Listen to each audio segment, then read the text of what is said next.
if we allow those cult appointed, and it's increasing, unfortunately, and self-appointed scholars, we let them to represent Islam. Here's a case in point, which really worries me. You see, there's a lot of mistrust towards Islam, a lot of mistrust, and we cannot, brother, dismiss it. There's a reason why there's a mistrust.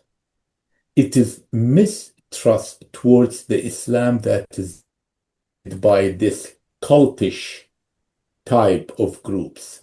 Right. That's the misunderstanding, okay? And it goes, of course, further down deeply into the scholars behind these cults. So here's an example, brother. This is very, very strong example, really. Uh, Many people say that Muslims they pretend to be peaceful and soft and peace-loving, love your neighbor and all that business until they get to power, right? Right. When they get to power, then they change. Now, the Islam of the Quran doesn't have that. Absolutely, there's consistency. Whether you're weak or you're strong, That is there's true. Yes. absolute consistency. Now, let's look at the contradictions in the narratives of the parallel religion.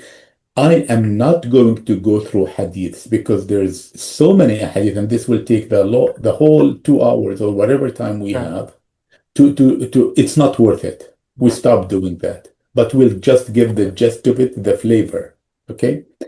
We were told by the parallel religion that the Muslims, when they were weak during the Mecca period, when they were looking for support, the Prophet sent a group to Abyssinia at that time, which is today's Ethiopia, right? Mm. To seek the support of the ruler, a Najashi. I don't know the name in English, a Coptic ruler. Okay, he was the head of the emperor, whatever. And the story goes is that they went to seek his protection.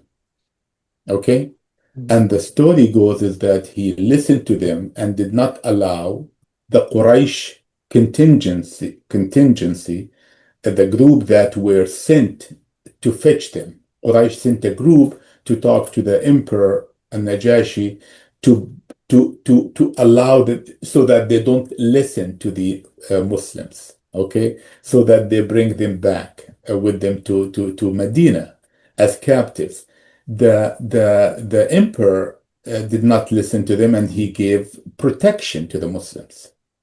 Now, do you believe that, well, the story goes, the narratives, the hadith, and all of that, is that after Muslims became powerful in Medina, they sent emissaries, they sent messengers to the kingdoms around them to ask them three things: become a Muslim, pay the jizya, or we fight you.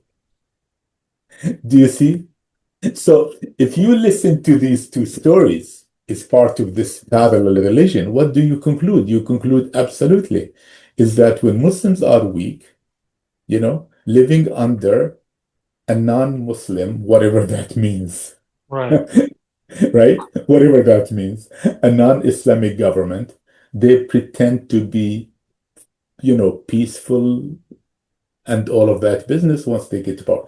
So this is what I sensed is a cause of a serious mistrust.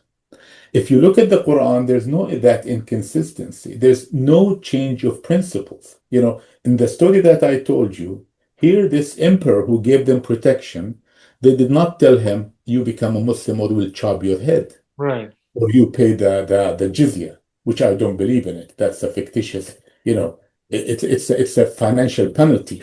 Okay. Right. Hmm. So